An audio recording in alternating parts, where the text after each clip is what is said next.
আজকে পড়ছে অনেক গরম আর আমার বন্ধু বান্ধবের নাই লজ্জা শরম, তাই আমরা কয়েক বন্ধু চলে গেছিলাম আমরা নদীতে গোসল করতে। তাতে যদি বিনা টাকায় সুইমিং এবং এসি সহ পাওয়া যায় তাহলে কেমন হতে পারে গোসলটা। আসসালামু আলাইকুম বন্ধুরা, সবাই কেমন আছেন? আশা করি সবাই ভালো আছেন। তো আল্লাহর রহমতে আমিও ভালো আছি। তো অনেকদিন যাবত পর একটা ভিডিও নিয়ে আসলাম। বাংলাদেশে এই পরিস্থিতিতে তেল সংকটের কারণে কোথাও যাওয়া হয় না এবং ভিডিও করা হয় না, তাই আর কি ভিডিও ছাড়তে পারি না। অনেকদিন আমার সাইকেলটা পড়ে থাকার কারণে আমি আজকে মনে করলাম যে আজকে আমার সাইকেলটা বের করি, তাই আমি হলো সাইকেলটা নিয়ে চলে আসলাম নদীর ধারে। মানে আজকে হলো যাবো হচ্ছে মূলত গোসল করতে। আমরা সব বন্ধুরা হুট করে প্ল্যান করলাম যে এই গরমে মানে যে পরিমাণ গরম পড়তেছে, তাই আমরা সবাই একসাথে গোসল করলে কেমন হয়। তো বলাও যেমন তেমনই কাজ করে ফেললাম আমরা। তো ডিরেক্টলি আমরা চলে আসলাম পাথর ঘাটে, আর এখানে আমরা আজকে মূলত গোসল করবো। তো ওইখানে এসে অনেক পরিমাণ বাতাস, মানে এসি ফেল ভাই, এত পরিমাণ বাতাস আর এত ঠান্ডা। আর বাংলাদেশে যে পরিমাণ বিদ্যুতের লোডশেডিং পড়ছে ভাই, একদিন আবার 7-8 বার করে যদি বিদ্যুৎ চলে যায় এবং 2-3 ঘন্টা পর পর আসে তাহলে কেমনটা লাগে ভাই বলেন তো। তাই এখন থেকে ডিসিশন নিয়েছি যে নদীর ধারে এসে দাঁড়ায় থাকবো এবং বসে থাকবো। আর এখানে আমাদের হলো বসার জন্য কার্যালয় আছে। তো আমরা সবকিছু প্ল্যান করে অনেকক্ষণ যাবত আড্ডা এবং গল্প করতেছিলাম, সবাই মিলে একসাথে অনেক মজা করতেছিলাম। তো ভাবলাম এখনই নামা যাক। অনেক পরিমাণ রোদ পড়তেছিল, এই রোদ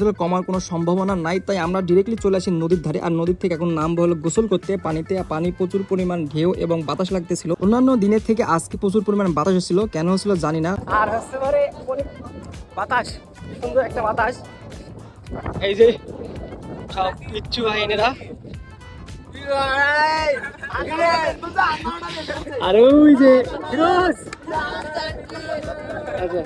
সবাই সবার মতন ড্রেস আপ এবং মেকআপ করে নিয়েছে। তো এখন জাস্ট নামার পালা। তো নামার জন্য সবাই রেডি হয়ে গেছে। আর গোসল করতে এসে আমার হুট করে জয়ের কথা মনে পড়ে যায়, কারণ জয় আর আমি একসাথে আসতাম গোসল করতে, সবাই এখানে থাকতো আর আমরা জাস্ট দুজন আসতাম একসাথে। গত বছরে জয় ছিল আমাদের মাঝে, তো আজকে জয় নাই, জয় হলো দূর প্রবাসে আছে। তো সবাই জয়ের জন্য অবশ্যই দোয়া করবেন যাতে আবার আমাদের মাঝে এসে আমরা একসাথে আবার শৈশবের দিনটা পার করতে পারি এবং সুন্দর করে মজা এবং এনজয় করতে পারি। নদীতে গোসল করতে এসে মনে হচ্ছিল যে শৈশবের দিনটা আমরা চলে এসেছি, যদিও এখন আর আমাদের সেই বয়স নাই যে আমরা শৈশবের মতো আবার জীবন কাটাবো এবং সুন্দর করে আমরা এনজয় এবং মজা করবো। কেন জানি না আগের মতন আমাদের আর এনজয় করা হয় না, মানে আগের মতো সব সময় ঘোরাফেরা এবার হয় না, কারণ আস্তে আস্তে আমাদের বয়স বাড়ছে এবং আমাদের দায়িত্ব বেড়ে যাচ্ছে সব ছেলে পেলে। আর এটা হচ্ছে বাস্তবতার বাস্তবতা যখন সামনে এসে দাঁড়াবে তখন সবকিছু এনজয়, মানে শৈশবের দিনটা মনে পড়বে, জাস্ট কখনো যাওয়া হবে না। সবার উদ্দেশ্যে আমি একটা কথা বলবো, সবাই এনজয় করতে হলে অবশ্যই আপনারা এসএসসির আগে এনজয় করে নেবেন, কারণ এরপর থেকে কখনো আর বন্ধু বান্ধবের সাথে একসাথে হওয়া যাবে না। না পারবেন একসাথে কোথাও যাইতে, না পারবেন কোথাও কিছু করতে, সবাই যে যার মতন ব্যস্ত থাকবে। কেউ ছাড়বে দেশ, কেউ ছাড়বে ঘর, এভাবেই চলবে বলে এইচএসসির পরের জীবনটা। কোনো কিছু হারালে আমরা বুঝতে পারি যে আসল মূল্যটা, তো সেটা হচ্ছে আমাদের স্কুল জীবন। স্কুলে থাকা অবস্থায় আমরা বুঝতাম না যে স্কুল জীবনটা কেমন, তো স্কুল ছেড়ে আসার পরে বুঝতে পারি আমাদের জীবনটা কেমন ছিল। স্কুল জীবন একদিনের জন্য চলে গেছিলাম আমরা স্কুল জীবনে, মানে আমাদের মনে হচ্ছিল যে আজকে আমরা স্কুল জীবনে সবাই একত্রিত হয়ে আমরা একত্রের নামে গোসল করতে আসছি এখানে, আর এত পরিমাণ মজা করতেছিলাম। এমনও দিন ছিল আমাদের স্কুল থেকে এসে আমরা 3 থেকে 4 ঘন্টা করে গোসল করতাম, আমরা নদীতে পড়ে ডুব পারতাম।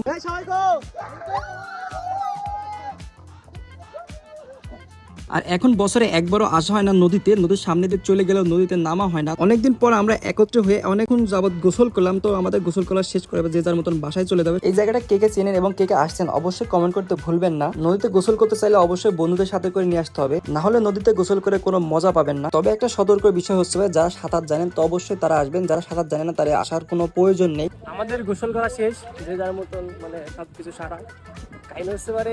একদিনে অতক্ষণ গোসল করা যাবে না, কারণ অনেক পরিমাণ জোর আসবে, নতুন পানি। যদিও গোসল করার অবস্থা কেই না এখানে, সবাই শখের বসে আসতে গোসল করতে আসছে। আগেও আসছি, আগে আসতাম, এখন আসা হয় না।